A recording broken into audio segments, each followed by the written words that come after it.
Hey girls, it's Denver here, and in this video we're going to go over your booty building nutritional calculator. So, with the nature of group online coaching, the idea is that I review your consultation form, I assign you with some macronutrient targets or nutritional guidelines that I feel are most suitable for you to get you towards your goal. But at some point, there are going to be some changes required. So, changes are typically required because your metabolic rate is way different to what I would have expected based on the information that you provided, or your lifestyle considerations changed, so you're way more active than you were when you first filled out your form, or you're way less active, or you're unable to really get all your training done for some particular reason, and outside of that, consistency. So you're not very if you have to be extremely consistent, and I say extremely, but I would say 90% plus consistent with your nutrition in order to see great results. So if you don't see the results you expect, we do have a nutritional calculator which will help you to adjust those guidelines or those macronutrient targets to ensure that you do keep making that progress. But as a side note, really ensure that you can really say to yourself, yes, I've been really consistent with this and I'm not seeing the changes that I want, so I'm going to make this adjustment. Because you don't want to make these nutritional adjustments and then get overwhelmed and confused, because you still aren't seeing results when the underlying factor is the fact that you're just not as consistent as you should or could be.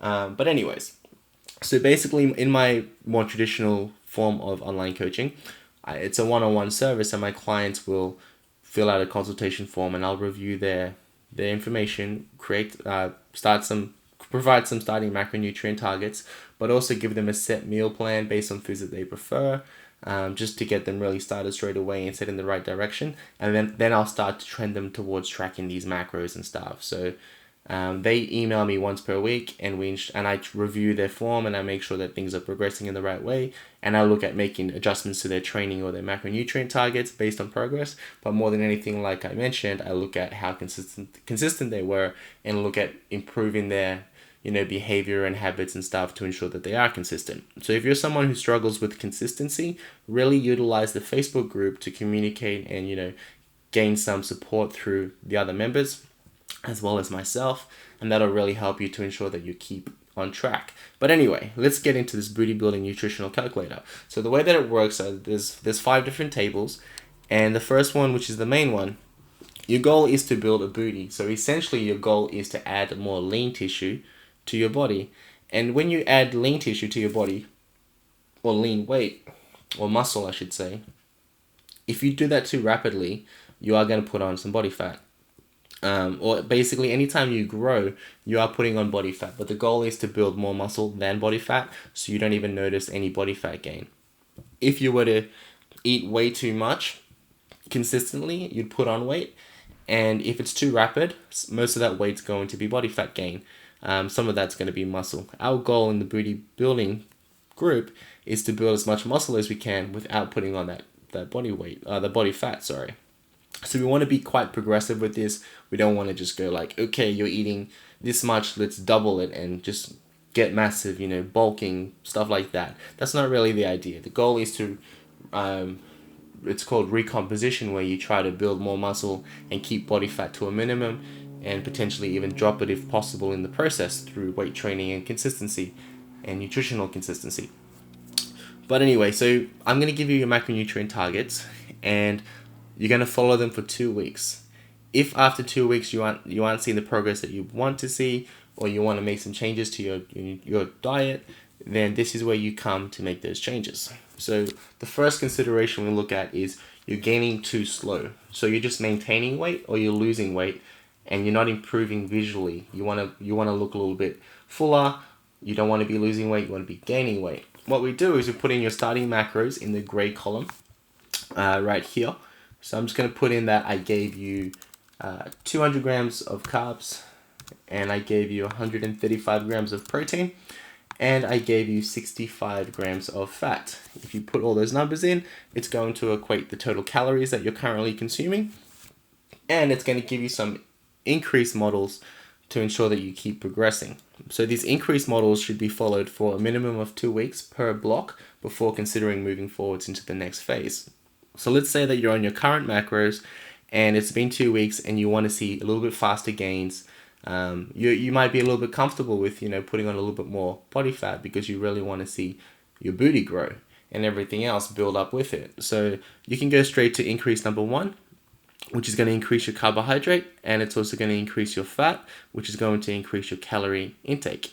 And as you know, your calorie intake will determine whether you gain weight or lose weight. So that's the predominant factor of whether you're going to gain weight or lose weight. So that's what has to keep increasing.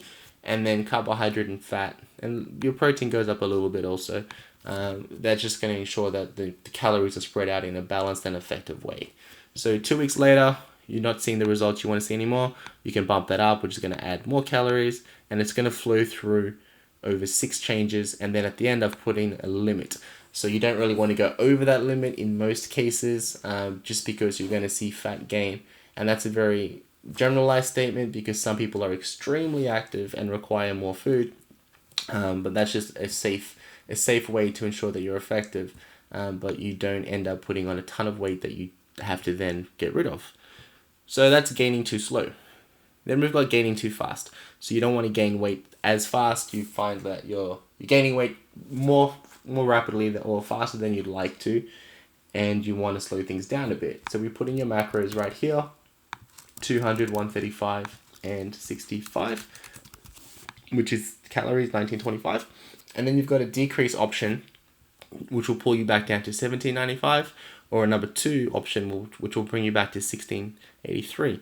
And again, the majority of that reduction is from carbohydrate and a small amount is from fat and protein. So what we want to do in this regard is, it's up to you whether you go to decrease 1 or decrease 2. Typically, I would say go to the first one in most cases. If you want to just, be a little bit more aggressive, or you just definitely do not want to put on weight at that rate, then you can go to decrease 2 instead, and then that becomes your new macro. So that's your new macro target that you're going to be that you're now on, and then when you go back to your standard setup, you put those current macros or those new macros into this box right here, which will then help you assist you in adding more macros over time.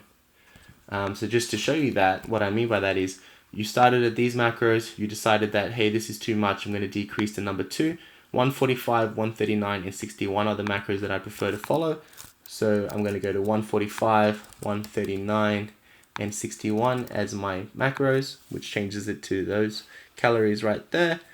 And then we are going to ensure that there are increases made each week.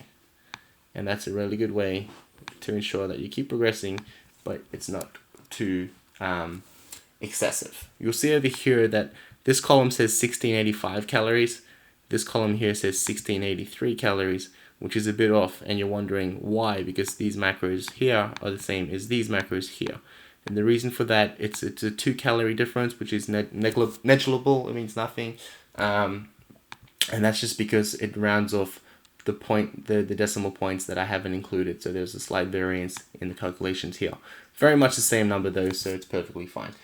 So that's what you do if you're gaining too fast. Then we go to rapidly losing weight. So you've put in your macros, which I'm going to put in right here, and you are rapidly losing weight, and you want to gain weight, not lose weight. This is going to ensure that you get a nice bump in calories, 250 calories or so increase, and then you can choose from option 1, or you can go straight to option 2, which is a little bit more of a jump, which just ensures that you get there quicker. And rapidly losing weight is relative to low energy or strength loss, which we don't want. Gaining too fast is relative to bloating and discomfort. So if you feel like you're always bloated and you're uncomfortable, but your training isn't really assisting in removing those feelings, then you can make these decreases. And if you're rapidly losing weight, low energy, strength loss, then you can look at increasing these options right here. Now, the next option down at the bottom isn't going to change your calorie amount, but it's going to change how your calories are distributed through your macronutrients. So some people, for some reason, prefer to have a higher carb diet, and for other people, for some reason, they prefer to have a higher fat diet. Now, typically, if you have more carbs, you're going to hold a little bit more weight through fluid retention, which is not entirely a bad thing if your body's accustomed to it. If you never have carbohydrates and then you have a ton, within a week, the first week or so, you may, look a little bit smoother and puffier and feel bloated. But then after that second week, everything should phase out and you should feel quite good and train quite hard. For some people, they don't allow their body that amount of time and they just freak out and they want to swap things up and they go to high fat. To be honest, what matters most when it comes to nutrition is going to be total calories, protein requirements are met, and then carbs and fats are just spread out in a preferred preference or preferred way, which is why I give this table, this option. So if you're someone who I give you your macros and they were 200 and they were 135 and 65, and you felt like you wanted to have more fat and less carbs, option 1 will be a nice little reduction in carbs and an increase in fat with the same calories. Option 2 will be a further reduction in carbs and a further increase in fat with the same calories. So it kind of gives you a choice, and you can really run any 3 of these protocols and get pretty much the same results across the board when it comes to body composition, so muscle gain, fat loss, etc. However, the second option, you might hold the least amount of fluid in the first phase, but also may have less energy, because carbohydrate is your energy focused macronutrient. So I would recommend sticking with the current macros in that regard, but if you want some personal preference, go to option 1 or option 2 if you prefer to have increased fats. And then the very last table is refeed option. So a refeed option is increased carbs and calories, so it's increased calories through carbohydrate only. And a refeed option is great for someone who's looking to add more weight or add more muscle to their frame, but they want to do it in a progressive way where they're not just eating, a lot more food every single day. They kind of want to phase into it. And that's one way of doing refeeds. And refeeds are basically higher calorie intake, once to twice per week, just to help your body to take on more calories through the week, but also in a way that's manageable, that doesn't really change how you look too much, but really helps to build muscle and energy and focus. So a lot of psychological factors more so than just, physiological. And then the reverse of that with the refeed is if you're in a cutting phase, you're looking to burn body fat as your major focus, not really building. A refeed option once or twice per week can help you to really just, like a cheat meal in a sense, can really help you to have more energy and focus and just get you through that diet without breaking down or being starved and stuff like that. So the refeed option is totally optional.